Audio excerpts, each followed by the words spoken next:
Hello students, आज का हमारा टॉपिक है क्वाड्रेटिक सरफेसेस।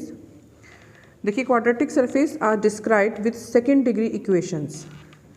जो क्वाड्रेटिक इक्वेशंस हमारे होते हैं वो इंक्लूड करेंगे spheres, ellipsoid, tori, paraboloids and hyperboloids. तो जो ये क्वाड्रेटिक सरफेसेस जो हैं, इसमें हमारी स्फीयर्स, एलिप्सॉइड्स और टोराइज जो है वो मोस्ट कॉमनली यूज्ड किए जाते हैं for constructing complex objects. Complex objects को क्रिएट करने के लिए, कंस्ट्रक्ट करने के लिए हमें इनका सबसे ज़्यादा यूज़ किया जाता है, स्फीयर्स का, एलिप्सॉइड्स का, टोराई का। तो चलिए इनको डिस्कस करते हैं। पहले सबसे पहले हमारे पास आता है स्फीयर। देखिए, spherical surface with radius r centered on origin is defined as a set of points x y z that satisfies the equation this one। यहाँ पे देखते हैं हम डायग्राम इसका इस तरीके से कि स्फेरिकल सरफेस होगा। स्फेयर हम किसको बोल सकते हैं? जो इस तरीके से राउंड शेप में जो ऑब्जेक्ट होगा वो हमारा स्फेयर होता है। तो spherical surface with radius r, यहाँ पे हम कंसीडर कर लेते हैं कि जो कोई भी स्फेयर है हमारे पास, ऑब्जेक्ट है जो, उसका जो सेंटर है वो हमारा है इस पॉइंट के ऊपर, इस ओरिजिन के ऊपर, इस सेंटर्ड ऑन ओरिजिन, ये दिस वन, ये ओरिजिन है, इस ओरिजिन के ऊपर उसका सेंटर है उस स्फेयर का। Is defined as a set of points x y z. ये जो पॉइंट है हमारे पास, यहाँ पे हम कंसीडर कर लेते हैं कोई पॉइंट है P, इसके कोऑर्डिनेट्स हो जाएंगे x y z, x axis, इधर वाई एक्सिस, इधर जेड एक्सिस। तो यहाँ से इस पॉइंट के कोऑर्डिनेट्स हमारे ये होंगे एक्स वाई जेड। तो इसके लिए हमारे पास स्फीयर की जो इक्वेशन आती है वो देखिए इस तरीके से आती है, x square plus y square plus z square and that is equal to r square. R हमारे पास यहाँ पे क्या होगा? रेडियस होएगा, दिस वन। जो स्फीयर होगा इस तरीके से राउंड शेप में, जो हम बात कर सकते हैं कोई सर्कुलर चीज़ स्फीयर की फॉर्म में ऑब्जेक्ट है, उसका जो सेंटर पॉइंट से जो उसका डिस्टेंस होगा दैट इज़ ये रेडियस, ये हमारे पास रेडियस होगा इसका।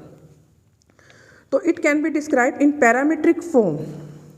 अब जो ये स्फीयर है इसको हम ना पैरामीट्रिक फॉर्म में किस तरीके से डिस्क्राइब करते हैं, ये इसके पास हमारे पास यहाँ पे इक्वेशंस आती हैं एक्स वाई और जेड के लिए। देखिए, जो हमारे पास ये पॉइंट है एक्स वाई जेड, तो इन पॉइंट के लिए हमारे पास जो इक्वेशंस बनेंगी ये होगी r cos phi cos theta and y is equal to r cos phi sine theta and z is equal to r sine phi. देखिए, अब इनके बारे में डिस्कस करते हैं। यहाँ पे जो फाई और थीटा है ये क्या है? ये हमारे पास एंगल है, फाई और थीटा। फाई जो आता है वो आता है लैटिट्यूड एंगल और थीटा जो है वो है लॉन्गिट्यूड एंगल। देखिए, लैटिट्यूड एंगल कौन सा होगा? जो हमारा हॉरिजॉन्टली इस तरीके से जो एंगल आएगा इस साइड में। लैटिट्यूड जो मूवमेंट होती है वो इस तरीके से होती है, हॉरिजॉन्टली इस तरीके से, और लॉन्गिट्यूड होती है इस तरीके से, वर्टिकली। तो यहाँ पे जो लैटिट्यूड एंगल है ये है लैटिट्यूड एंगल फाई। यहाँ पर बताया फाई लैटिट्यूड एंगल, ये हमारा इस तरीके से इस साइड में, और तो ये इस एक्सिस में हो गया। और जो थीटा है वो है लैटिट्यूड एंगल जो वर्टिकली इस साइड में होगा। अब यहाँ पे जो हम स्फीयर की बात कर रहे हैं तो इसकी मूवमेंट जो है ये हमने यहाँ पे कंसीडर करी है, दो एक्सिस में कंसीडर करी है, एक्स एक्सिस में और वाई एक्सिस में। तो हम ऐसे कंसीडर करते हैं कि सपोज हमारे पास कोई सर्कुलर कोई ऑब्जेक्ट है, तो वो जो सर्कुलर ऑब्जेक्ट है उसकी मूवमेंट हमारी हॉरिजॉन्टली इस तरीके से और इस तरीके से वर्टिकली, हॉरिजॉन्टली और वर्टिकली। तो दो एक्सिस में हम उसकी मूवमेंट कंसीडर कर लेंगे। जेड एक्सिस की तरफ हम उसकी मूवमेंट कंसीडर नहीं कर रहे, उसको कांस्टेंट मान रहे हैं। हमारे पास जो सर्कुलर ऑब्जेक्ट है तो एक्सिस तो उसके अंदर एक्स भी है, वाई भी है, जेड भी है, क्योंकि वो सर्कुलर है तो 3D में है, तो एक्सिस तो जेड भी है, बट जो उसकी मूवमेंट हम लेके चल रहे हैं प्लेनर के ऊपर तो वो एक्स एक्सिस और वाई एक्सिस के ऊपर लेके चल रहे हैं। इसीलिए यहाँ पे जो एक्स है उसकी इक्वेशन ये होगी, y की होगी z पे, इसीलिए हमने यहाँ पे साइन फाई रखा है, क्योंकि फाई की वैल्यू यहाँ पे हम 0 पुट करेंगे क्योंकि कोई एंगुलर मूवमेंट नहीं है z एक्सिस के अलोंग, तो वहाँ पे हम 0 पुट करेंगे। तो जब 0 पुट करेंगे साइन 0 इज इक्वल टू 0 आ जाएगा, तो z इज इक्वल टू 0 हमारे पास कंसिडर हो जाएगा। सो दैट्स वाई हमारे पास यहाँ पे जो इक्वेशन बन रही है x और y के लिए, तो that is x is equal to r cos phi and cos theta, y is equal to r cos phi and sine theta. अब यहाँ पे जो ये हमारे पास फाई और थीटा है इसकी जो रेंज देख लेते हैं हम एक बार कि वेयर इनकी रेंज कहाँ पे लाई करेगी। फाई जो हर लाई करता है -π/2 एंड π/2, इसके बीच में ये लाई करेगा, ये बनेगी, इसकी रेंज बनेगी फाई की। इसी तरीके से जो थीटा है उसकी रेंज बनेगी -π greater than equal to minus pi and less than equal to pi. These are the two range of phi and theta. It provides symmetrical range and for theta and phi, theta और phi के लिए हमारे पास symmetrical range आ जाती है। यहाँ पे देख सकते हैं हम यहाँ पे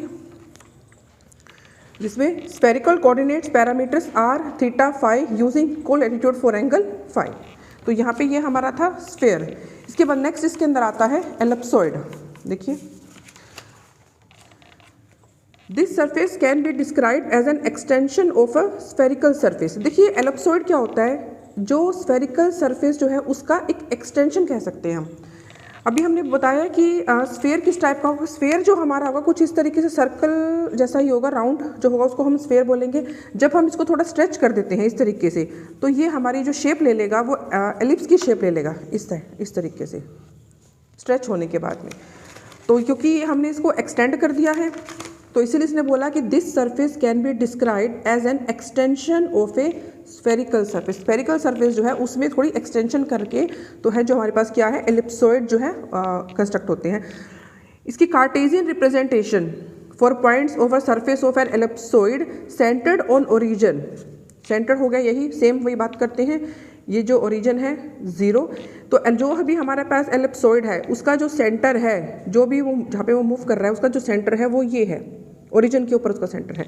तो इसके लिए जो उसकी कार्टेशियन रिप्रेजेंटेशन बनेगी, देखिए क्या बनती है, x बाय आर एक्स का whole square plus y by R Y का whole square plus z by R Z का whole square that is equal to 1। देखिए यहाँ पे किस तरीके से ये हमारे पास होगी x एक्सिस, इधर होगी y एक्सिस और इधर होगी z एक्सिस। तो यहाँ पे जो ओरिजिन है हमारे पास 0, इसका एक्सिस का, इसको यहाँ पे कंसीडर कर लेते हैं। देखिए इस तरीके से एक्स एक्सिस और ये होगी यहाँ पे वाई एक्सिस और ये हो गया यहाँ पे जेड एक्सिस। तो यहाँ पे है हमारा ओरिजिन ये 0। तो अब यहाँ पे जो एलिप्स है हमारा, इसको हम कंसीडर करेंगे कि ये इस तरीके से है एलिप्स।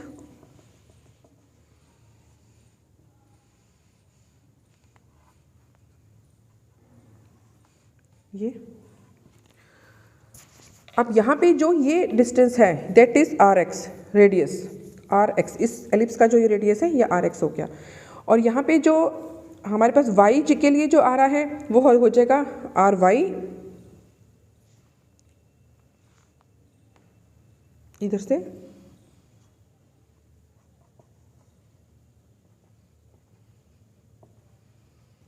ये वाला पॉइंट आ गया हमारे पास आर वाई। तो इधर जो एलिप्स बनेगा z एक्सिस के अलोंग फिर कुछ इस टाइप में, तो ये जो डिस्टेंस आ गया हमारे पास आर जेड। तो इसकी बात कर रहे हैं, ये आर एक्स आर वाई और आर जेड, ये यहाँ पे इस तरीके से आर एक्स आर वाई और आर जेड। तो ये जो r x r y r z है इनकी मदद से हम यहाँ पे फिर फाइंड आउट करते हैं इसकी पैरामीट्रिक इक्वेशन एलिप्सॉइड की। तो पैरामीट्रिक इक्वेशन इसकी क्या बन जाएगी, now x is equal to r x cos phi cos theta, again वही फाई और थीटा हमारे पास वही एंगल आ गए फिर से लैटिट्यूड एंगल और longitude angle, and y is equal to r y cos phi sine theta, z is equal to r z sine theta.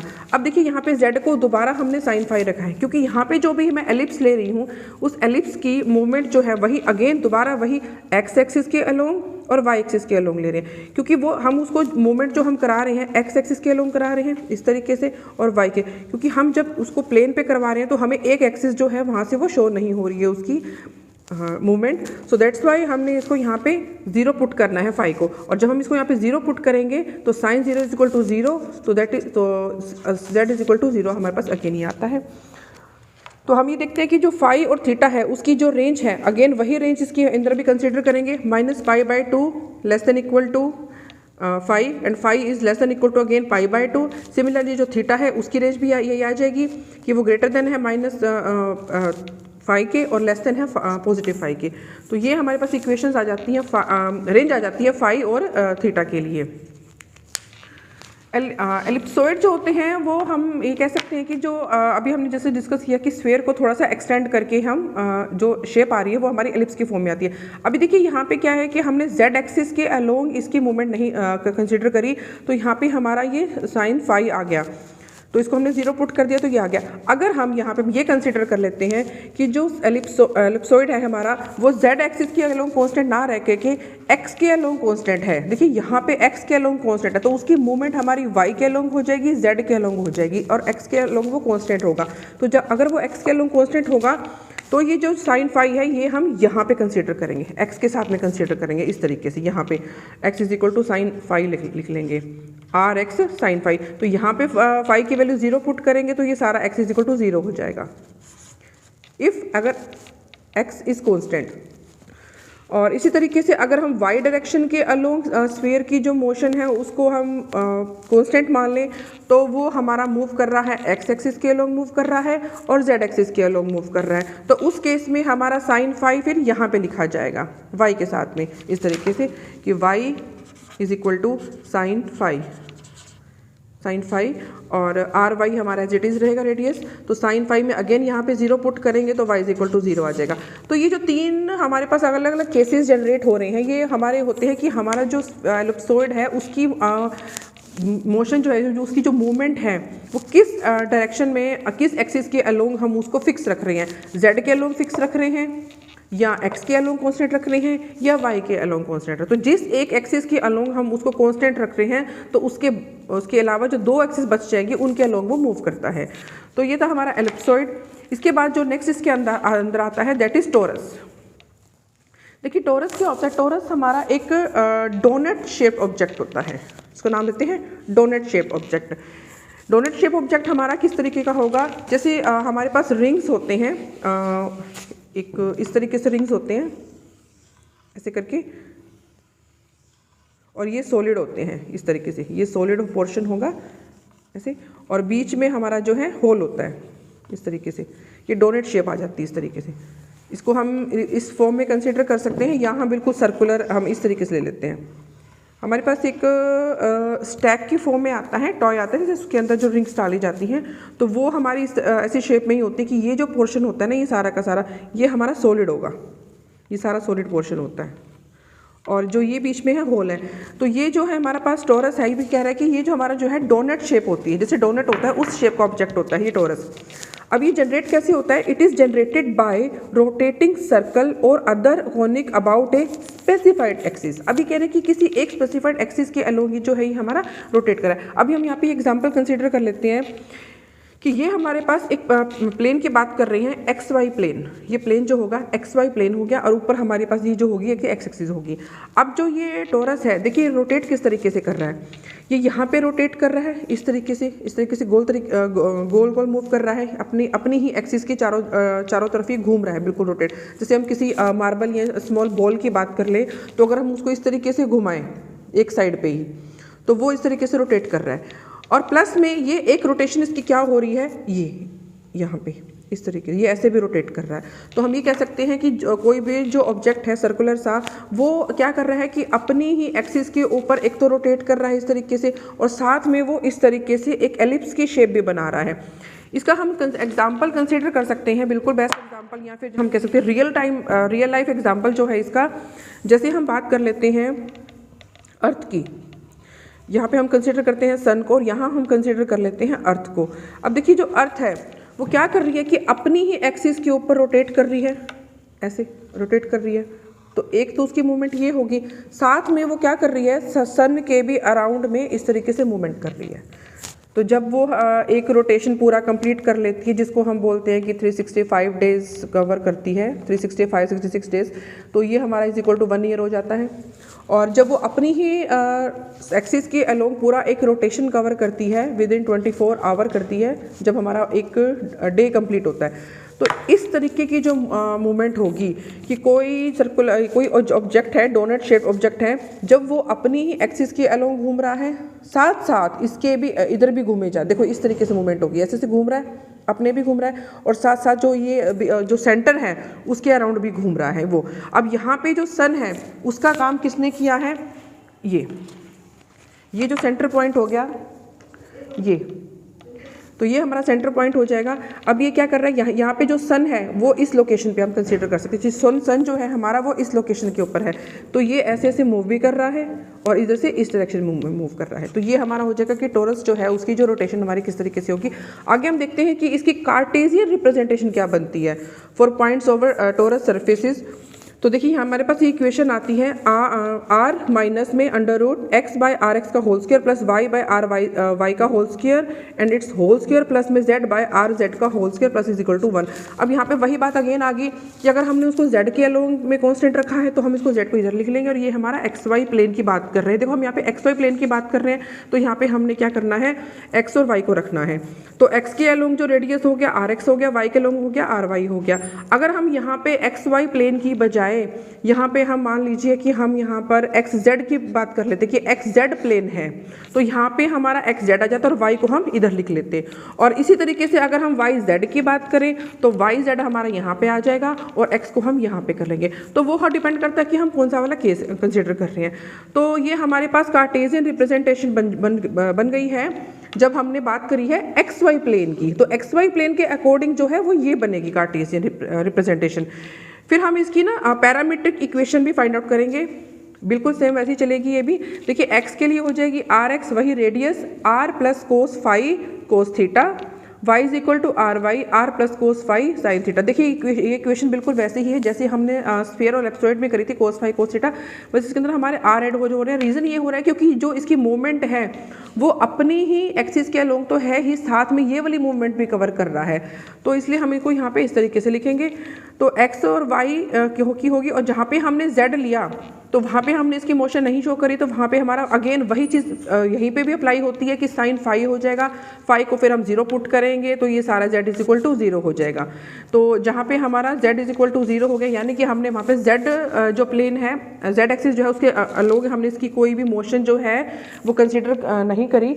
अगर हम यहाँ पे कंसिडर कर लेते कि सपोज हमने y के अलोंग कोई मूवमेंट नहीं ले रहे, तो फिर हम वही चीज़ सेम अप्लाई करेंगे कि जो y है वहाँ पे हमने आर वाई जो है यहाँ पे हम साइन फाई लिख देंगे। तो साइन की वैल्यू फाई की वैल्यू 0 पुट करेंगे तो again y is equal to 0 आ जाएगा। और ऐसे ही अगर हम z की बात करें तो यहाँ पे जब हम x की बात करें तो साइन अगर हम यहाँ पे फाई लिखेंगे आर एक्स